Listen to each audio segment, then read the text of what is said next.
Ibu Saudara yang dikasih Tuhan, selamat sore. Hari ini Selasa 11 Mei 2021. Mari kita pisahkan hati kita untuk kita belajar sebagai kebenaran firman Tuhan. Mari kita awali di dalam doa. Bapa di surga, segala puji, hormat, syukur kami naikkan ke hadirat-Mu. Kami bersyukur Tuhan atas segala penyertaan dan pemeliharaan-Mu sepanjang hari. Dan saatnya ini kami boleh belajar sebagai kebenaran firman-Mu.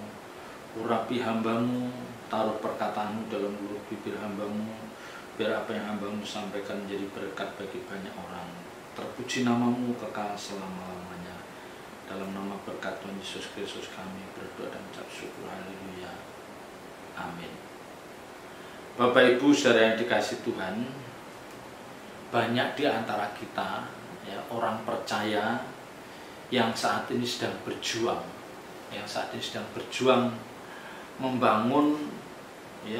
membangun satu penopang atau penyangga di dalam hidupnya, dan ini semua untuk kenyamanannya semasa dia di bumi.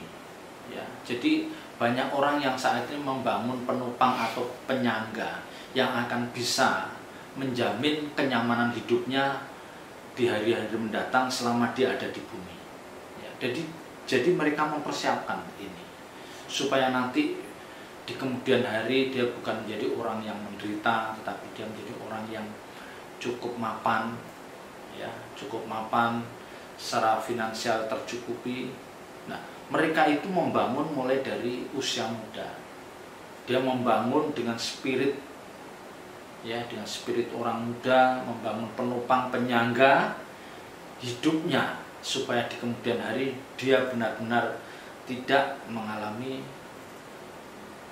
ketidaknyamanan atau tidak menderita. Intinya di sana. Ya, orang-orang seperti ini memiliki semangat yang kuat. Ya, mereka memperjuangkan sesuatu. Apakah itu merintis karirnya dalam pekerjaannya, baik dia sebagai PNS atau karyawan BUMN, atau mereka sedang berjuang untuk memperbesar usahanya, bisnisnya. Dia berjuang bagaimana usahanya itu dari hari ke hari semakin besar. Atau kalau tidak, mereka juga berkarya dalam banyak bidang. Ya, jadi intinya mereka memperjuangkan sesuatu, dan sesuatu itu yang mereka anggap akan bisa memberikan jaminan masa depannya. Ya, sesuatu itu akan memberikan jaminan bagi masa depannya, sehingga mereka tidak akan menjadi orang-orang yang merepotkan orang lain. Ya, mereka menjadi orang-orang yang cukup tenang kalau mereka berhasil bisa mewujudkan hal ini. Ya, dan mereka benar-benar berjuang untuk itu. Ya, Bapak Ibu Saudara pasti menyaksikan anak-anak muda, orang-orang muda ya usia sekitar 25, 30 sampai 40 tahun. Dia bekerja keras membanting tulang dari pagi sampai malam, bahkan larut malam. Ya, kalau perlu Sabtu masuk, kalau perlu Minggu juga ada di kantor. Itu semua demi dia bisa meraih apa yang dia inginkan. Ya, sejumlah uang yang cukup, atau dia mendapatkan karir yang mentereng, yang itu bisa menjadi jaminan masa depannya. Ya, jadi intinya orang-orang seperti ini memperjuangkan sesuatu yang itu nanti untuk persiapan masa depannya. Ketika dia sudah menginjak usia 56, 60, ya, dia sudah tinggal menikmati. Ya, itu yang ada dalam pikiran mereka. Ya, itu yang ada di dalam pikiran mereka. Bahkan kita bisa melihat mereka adalah orang-orang yang sepertinya tidak memiliki banyak waktu untuk bersantai. Ya, tidak memiliki banyak waktu untuk bersantai. Ya, mereka relax atau refreshing dengan menggunakan waktu secukupnya. Tetapi fokusnya bagaimana dia bisa meraih itu.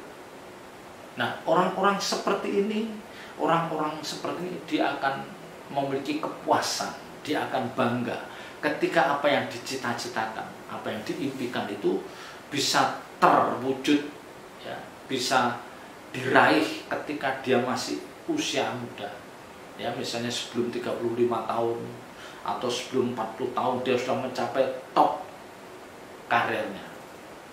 kalau di swasta dia udah meraih, misalnya meraih jabatan manajer, ya. Kalau dia usaha sendiri dia sudah memiliki beberapa cabang, ya. Kalau dia pegawai PNS mungkin dia udah bisa meraih eselon 2 atau eselon 1. Dan itu memang yang mereka perjuangkan. Jadi mereka benar-benar tidak ada waktu untuk bersantai, ya.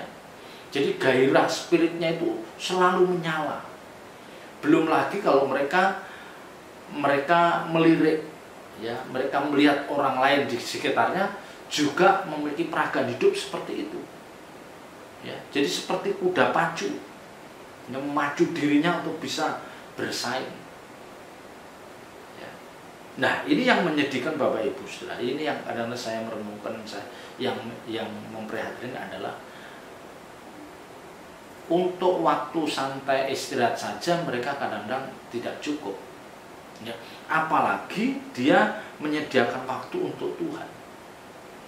Nyaris hampir tidak ada waktu untuk Tuhan. Nah, ini yang menjadi persoalan. Coba kalau misalnya Bapak Ibu Saudara memiliki anak seperti itu, ya, orang tuanya mau ngajak ngobrol, diskusi, mau bercengkrama, ngomong santai, itu nyaris dia tidak ada waktu, ya. Berangkat jam 6, jam setengah 7, pulang jam 9, setengah 10, capek tidur, dan hari-harinya dilewati seperti itu, ya. Nah, ini kita pasti ada sedikit rasa kekhawatiran, ya. Tentu kalau orang tua yang rohani, kalau orang tuanya rohani, pasti ada rasa kekhawatiran, ada rasa ketakutan, ya. Sampai kapan anak saya itu menjalani hidup seperti ini, ya? Kapan dia menyediakan waktu khusus untuk keluarganya atau untuk Tuhan? Kapan? Nah, ini yang memprihatinkan. Nah, orang-orang seperti ini mereka bisa menjadi orang yang sukses di bidangnya, ya. Kita tidak menutup mata, mereka bisa menjadi orang-orang yang sukses di bidangnya karena memang apa? Nyawanya dipertaruhkan di situ. Nyawanya, jiwanya dipertaruhkan dalam hal itu, ya. Memperjuangkan karirnya, memperjuangkan membesarkan usahanya, bisnisnya, ya. Dia berkarya dalam banyak hal. Jadi nyawanya ditaruh di situ, ya. Tetapi ingat Bapak Ibu Saudara, ya, ingat, waktu akan berjalan, waktu akan terus berjalan, dan kita tidak bisa memungkirin akhir-akhir ini sepertinya kita merasa bahwa waktu itu sepertinya berjalan lebih cepat dibanding tahun-tahun kemarin. Jadi 1 tahun itu seperti itu, ini sudah sebentar lagi sudah, ya, ini nanti habis Lebaran, terus bulan 6, bulan 10, tidak lama Natal lagi. Jadi waktu berjalan begitu cepat, ya. Nah, orang-orang seperti ini nanti pasti pada saatnya dia harus membayar mahal dengan apa yang dia lakukan itu, ya. Dia harus membayar mahal dengan apa yang dia lakukan, ya. Jadi peragaan hidupnya, irama hidup yang seperti itu, yang menurut dia tanda petik dia anggapnya normal. Tapi bagi orang yang mengerti kebenaran itu penyimpangan, ya. Nanti kita akan lihat itu tidak tepat karena dia tidak ada waktu untuk Tuhan. Nah, ini yang memprihatinkan, ya. Sekali lagi, pada saatnya nanti mereka akan disadarkan dengan berjalannya waktu, mereka akan disadarkan bahwa mereka harus membayar mahal dengan apa yang telah dilakukan itu, ya. Mereka mungkin bukan orang jahat, ya. Orang-orang seperti ini mungkin bukan orang jahat. Justru orang seperti ini kecil kemungkinan dia jahat. Jahat di sini artinya apa? Menipu, ya, terus membohongin orang, ya, terus merancang kejahatan, kelicikan dalam bekerja. Jarang, ya, karena dia fokusnya karir, sehingga kalau dia melakukan satu cacat, melakukan sesuatu yang tercela, udah tertutup karirnya. Jadi nggak mungkin dia melakukan itu, atau kecil kemungkinan. Nah, maka saya katakan mereka mungkin bukan orang jahat, tetapi apa yang mereka lakukan apa yang mereka lakukan ini sesungguhnya melukai hati Tuhan. Ini ingat, apa yang mereka lakukan ini sesungguhnya melukai Tuhan, melukai hati Tuhan. Mereka menganggap bahwa Tuhan itu seperti tidak ada, ya, atau boleh dikatakan mungkin tidak perlu ada, ya, karena toh semuanya running well. Orang-orang ini orang-orang yang workaholic, jadi pekerja keras, ya, yang ketika gagal dia bangkit lagi, nanti gagal bangkit lagi. Nah, orang-orang ini memang akan sukses di bidangnya, tapi sekali lagi kalau tidak diingatkan, nanti orang-orang seperti ini akan membayar mahal dengan apa yang dilakukan. Ya. Nah, yang bisa menilai bahwa hidup mereka itu tidak pas atau tidak layak sebagai orang percaya, itu hanya orang-orang yang rohani. Kalau mereka memiliki orang tua yang rohani, pasti orang tuanya yang rohani ini akan mengingatkan. Tapi kalau orang tuanya juga tidak rohani, ya sudah, mereka menganggap hal itu wajar. Toh anak orang lain juga seperti itu, pulang malam, pulang pagi, ya. Ya. Dan orang tua yang tidak rohani, dia akan bangga dengan karir yang diraih anaknya, akan bangga. Wah, usia segini sudah jadi manajer. Dia lupa bahwa sesuatu itu pasti ada ujungnya. Lupa di sini.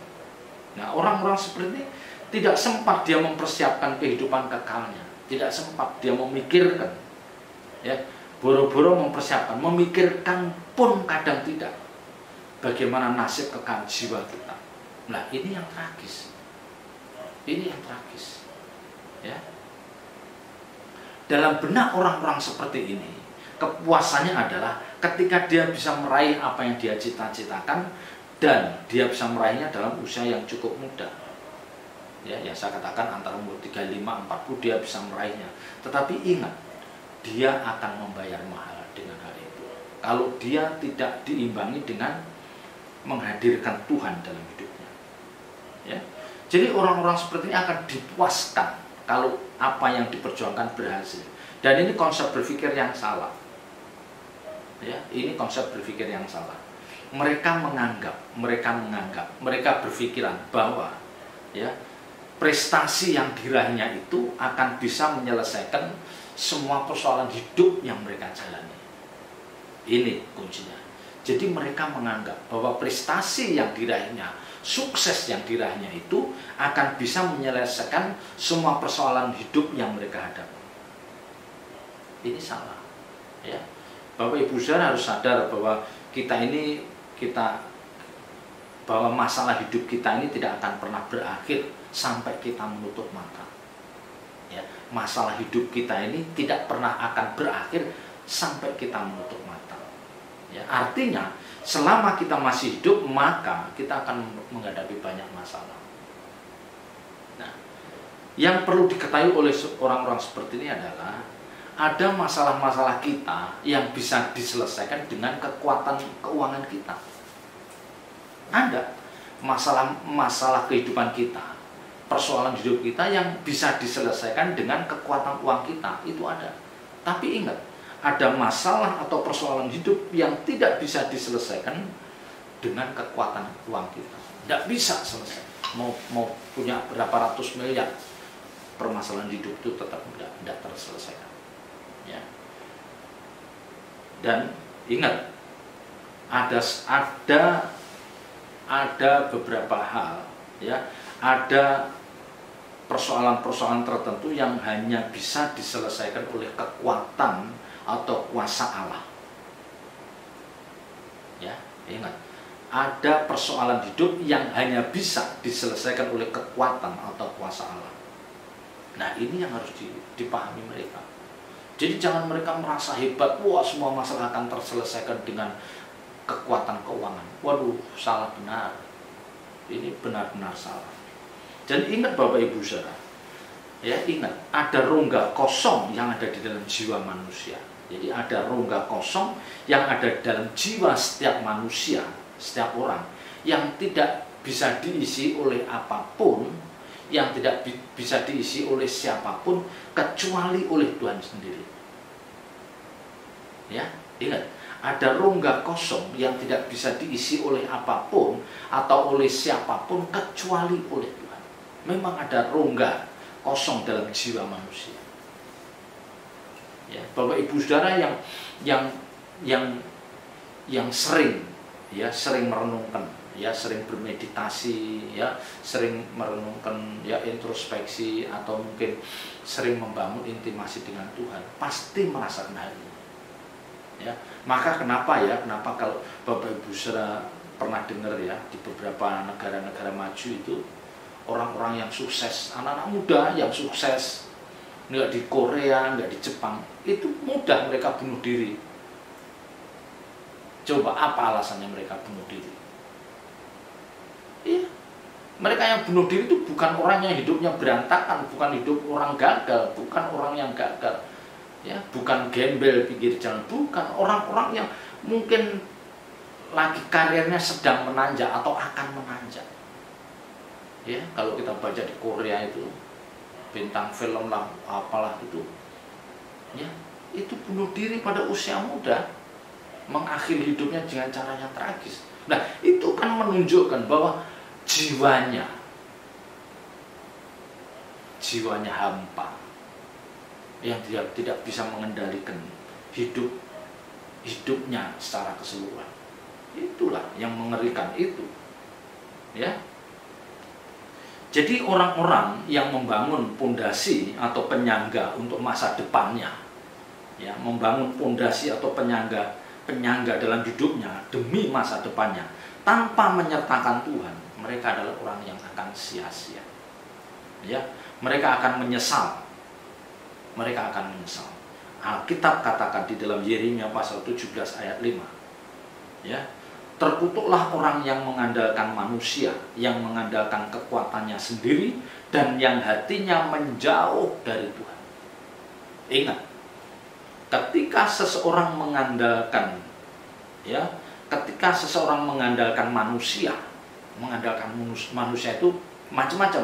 Bisa mengandalkan orang tuanya, bisa mengandalkan omnya, tantenya, Yang penting dia mengandalkan manusia. Yang mengandalkan kekuatannya sendiri, kalau nggak mengandalkan orang lain, mengandalkan kekuatannya sendiri, dia merasa bahwa dia mampu, dia hebat, dia bisa menyelesaikan masalah ini. Nah, ini pasti mereka adalah orang-orang yang hatinya menjauh dari Tuhan. Nggak bisa, yang seperti saya katakan, tidak ada waktu. Jangankan untuk memikirkan membangun intimasi dengan Tuhan, bercengkerama dengan orang tuanya yang ada di depan mata pun tidak sempat. Bercengkerama, duduk manis, ngobrol bersama kedua orang tuanya pun yang di depan mata kelihatan, itu tidak sempat. Capek istirahat, nanti bangun kerja lagi di komputer, bangun lagi pergi lagi, itu saja yang Jadi Bapak Ibu Saudara, kalau lihat orang-orang seperti ini, dan itu adalah orang-orang yang kita kasih, Bapak Ibu Saudara harus memberanikan diri untuk mengingatkan. Jadi jangan kita merasa kuat, merasa hebat. Padahal sesungguhnya manusia itu rapuh. Kita ini terbatas kemampuan kita. Pada saatnya nanti kita pasti akan perlu pertolongan Tuhan. Pandemi COVID-19 itu contoh yang bagus. Seberapa kuatnya negara-negara maju itu lumpuh juga, kelabakan juga menghadapi pandemi COVID. Sekalipun akhirnya dia juga berhasil dengan vaksinnya, tapi sempat terpuruk. Pertumbuhan ekonomi yang minus 7%, minus 9%. Ini hal yang tidak diprediksi. Itulah manusia itu terbatas kekuatannya.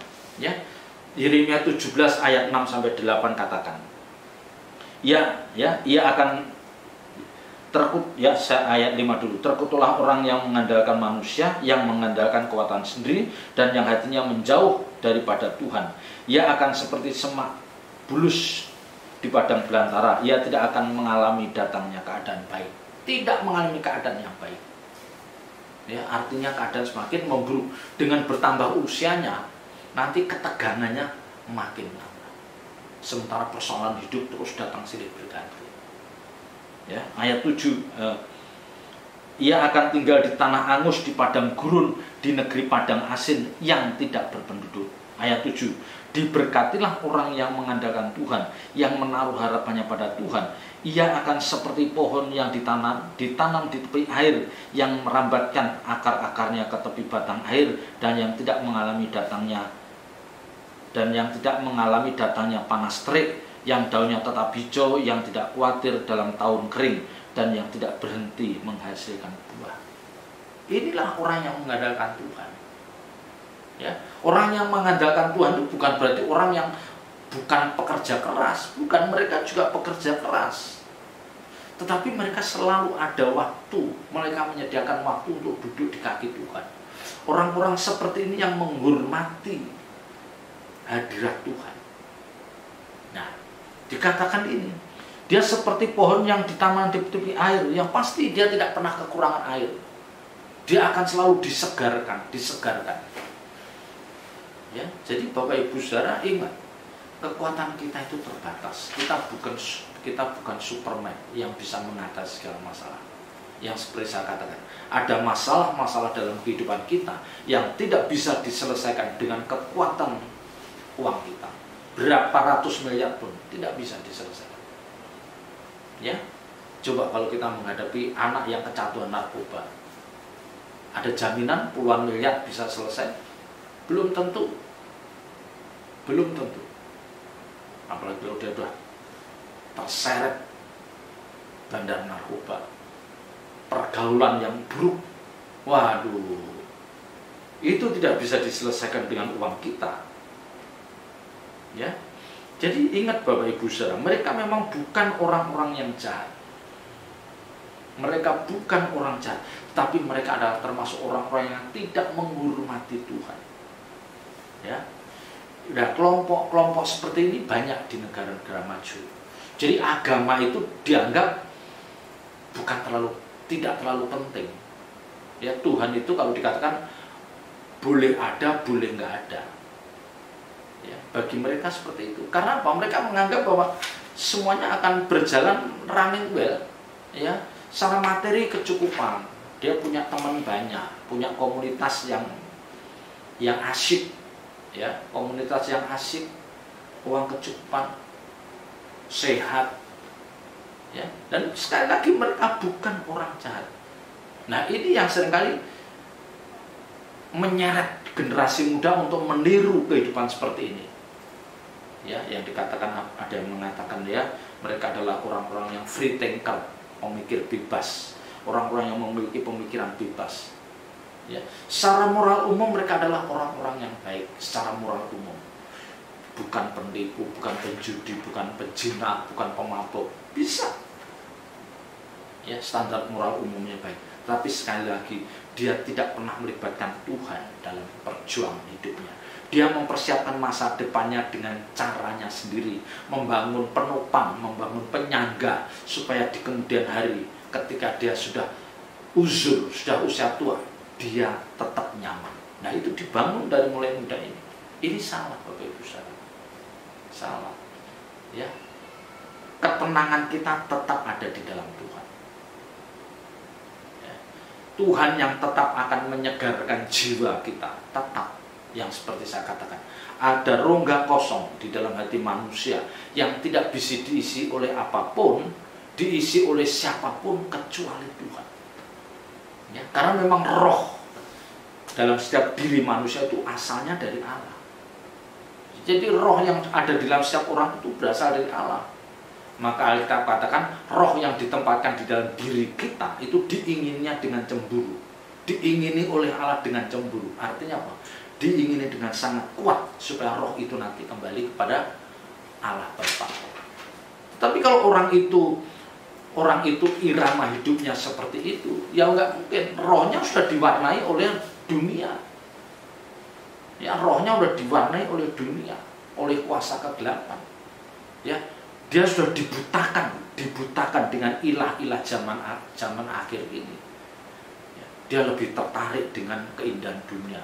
Dia lebih tertarik ketika ada, wah hebat, 35 tahun sudah jadi manajer.